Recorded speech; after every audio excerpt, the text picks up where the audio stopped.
Hello दोस्तों, नमस्कार। आप सभी का बहुत बहुत स्वागत है आपके अपने चैनल टीचिंग क्लासेस विद नीलम में। आज हम देखते हैं वायुमंडल। वायुमंडल क्या है? वायुमंडल सीटेट एग्जाम का एक महत्वपूर्ण टॉपिक है, जहां से सीटेट हर बार एक नए प्रश्न जरूर पूछता है। हम देखते हैं वायुमंडल किसे कहते हैं। वायुमंडल क्या है? वायुमंडल हमारी पृथ्वी चारों ओर से वायु की घनी चादर से घिरी हुई है, जिसे वायुमंडल कहते हैं। हमारी पृथ्वी चारों ओर से वायु की घनी चादर से घिरी हुई है, जिसे वायुमंडल कहा जाता है। वातावरण में प्राकृतिक रूप से पाई जाने वाली कुछ ग्रीन हाउस गैसें होती हैं, जो निम्नवत हैं। सबसे पहला इसमें आता है कार्बन डाइऑक्साइड। कार्बन डाइऑक्साइड सबसे प्रमुख ग्रीन हाउस गैस है। उसके बाद आती है मीथेन, जल वाष्प, नाइट्रस ऑक्साइड, फ्लोरीनीकृत गैसें। इसमें क्लोरोफ्लोरोकार्बन पाई जाते हैं।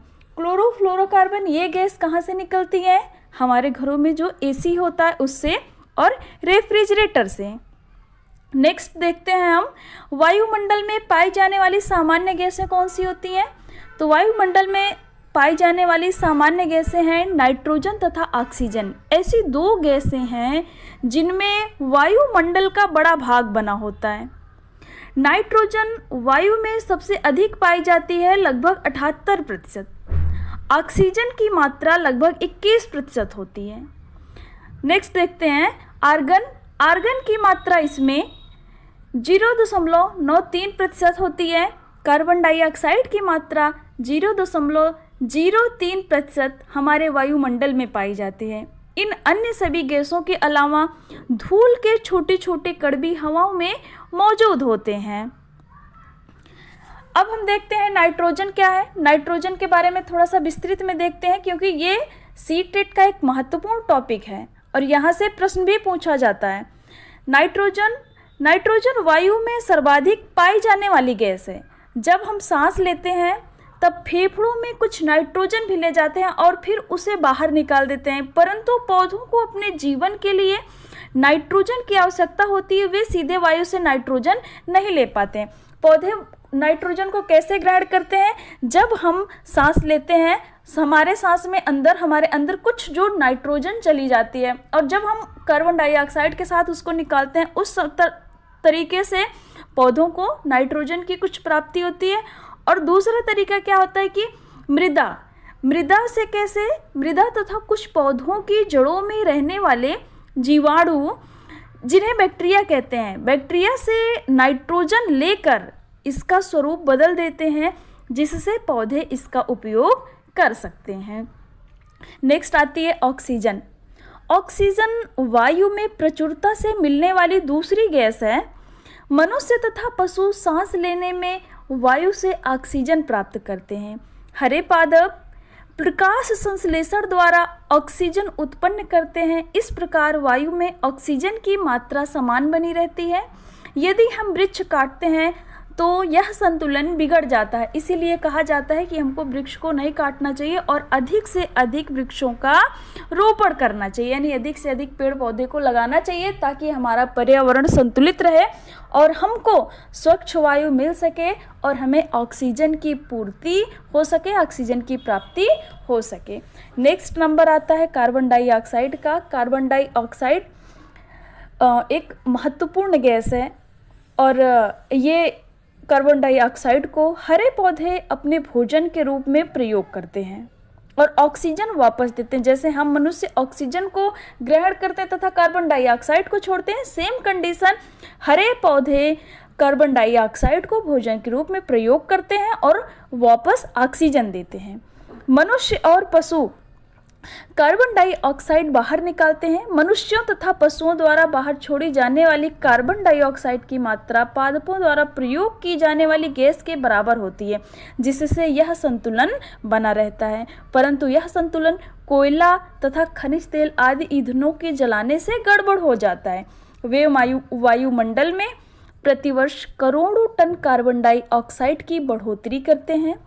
परिणाम स्वरूप कार्बन डाइऑक्साइड का बढ़ा हुआ आयतन पृथ्वी पर मौसम तथा जलवायु को प्रभावित करता है। कार्बन डाइऑक्साइड, एक महत्वपूर्ण बिंदु ये है कि कार्बन डाइऑक्साइड वायुमंडल में फैलकर पृथ्वी से विकिरित ऊष्मा को पृथ्वी पर रोककर ग्रीन हाउस प्रभाव पैदा करती है। कैसे? पृथ्वी से विकिरित ऊष्मा को पृथ्वी पर रोककर ग्रीन हाउस प्रभाव पैदा करती है। ये सूर्य है, ये पृथ्वी है, यहाँ से सूर्य की किरणें आती हैं तो यहाँ पे कुछ गैसें होती हैं जैसे मीथेन, कार्बन डाइऑक्साइड वगैरह, तो ये सूर्य की किरणों को यहाँ धकेल देती है नीचे कि तुम नीचे जाओ, तुम्हारा नीचे ही काम है, ऊपर तुम्हारा कोई काम नहीं है।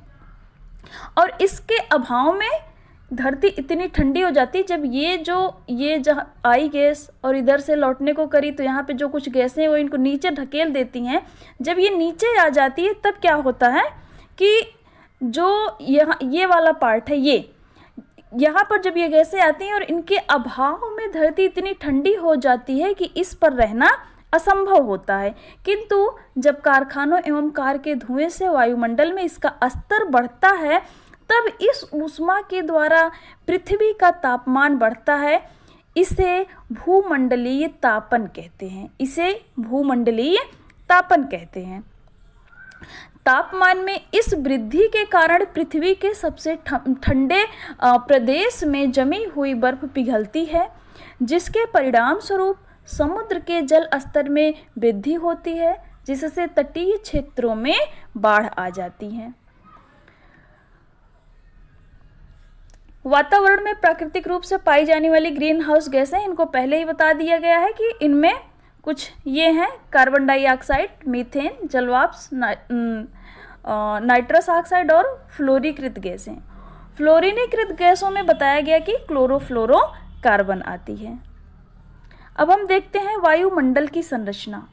वायुमंडल की संरचना कैसे हुई है? तो हमारा वायुमंडल 5 परतों में विभाजित है जो पृथ्वी की सतह से आरंभ होती हैं। जो हमारा वायुमंडल है ये 5 परतों में विभाजित है और ये परतें पृथ्वी की सतह से आरंभ होती हैं। सबसे पहले इसमें आता है क्षोभ मंडल, नंबर 2 समताप मंडल, नंबर 3 मध्य मंडल, नंबर 4 बाह्य वायुमंडल, इसको आयन मंडल भी कहते हैं, और 5वां नंबर आता है बहिर्मंडल।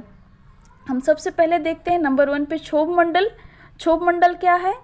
यह परत वायुमंडल की सबसे महत्वपूर्ण परत है। इसकी औसतन ऊंचाई 13 किलोमीटर है।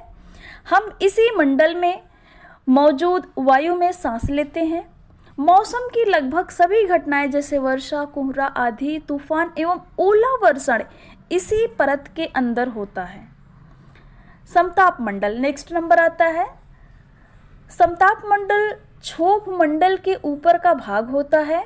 यह लगभग 50 किलोमीटर की ऊंचाई मध्य सीमा तक फैला है। यह परत बादलों एवं मौसम संबंधी घटनाओं से मुक्त होती है। इसके फलस्वरूप यहाँ की परिस्थितियाँ हवाई जहाज उड़ाने में आदर्श होती हैं। समताप मंडल में हवाई जहाज उड़ाते हैं। समताप मंडल की एक महत्वपूर्ण विशेषता यह है कि इसमें ओजोन गैस की परत होती है।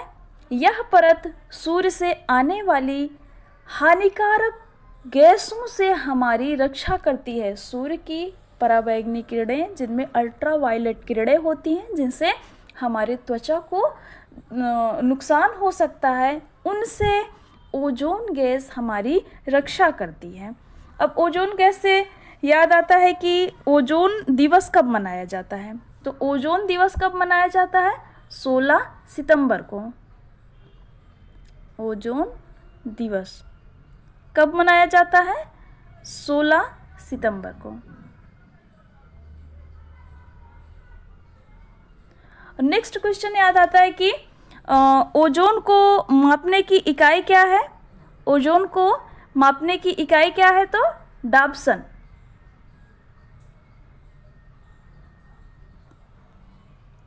नेक्स्ट देखते हैं मध्यमंडल। यह वायुमंडल की तीसरी परत है। यह समताप मंडल के ठीक ऊपर होती है। यह लगभग 80 किलोमीटर ऊंचाई तक फैली है। अंतरिक्ष से प्रवेश करने वाले उल्कापिंड इस परत में आने पर जल जाते हैं। बड़े बड़े उल्कापिंड मध्य मंडल में आते हैं तो इसी परत में जल जाते हैं। यदि यहाँ पे ना जल जाएं तो वो पृथ्वी से टकरा जाएं, और पृथ्वी से टकराएंगे तो बहुत अधिक मात्रा में जान माल की हानि हो सकती है। नेक्स्ट आता है बाह्यमंडल। बाह्य वायुमंडल में बढ़ती ऊंचाई के साथ तापमान अत्यधिक तीव्रता से बढ़ता है। आयन मंडल इस परत का एक भाग है। यह 80 से 400 किलोमीटर तक फैला है। रेडियो संचार के लिए इस परत का उपयोग होता है। वास्तव में पृथ्वी से प्रसारित रेडियो तरंगे इस परत द्वारा पुनः पृथ्वी पर परावर्तित कर दी जाती हैं, जिनके माध्यम से हम टीवी, टेलीविजन वगैरह देखते हैं। नेक्स्ट नंबर आता है बहिर्मंडल। वायुमंडल की सबसे ऊपरी परत को बहिर्मंडल के नाम से जाना जाता है। यह वायुमंडल की पतली परत होती है। हल्की गैसें जैसे हीलियम एवं हाइड्रोजन यहीं से अंतरिक्ष में तैरती हैं। तो साथियों, बताना क्लास कैसी लगी, ये जानकारी आपको कैसी लगी, अपनी राय कमेंट में ज़रूर दें। हमारे चैनल को सब्सक्राइब करें, वीडियो को लाइक एवं शेयर करें। जय हिंद, वंदे मातरम।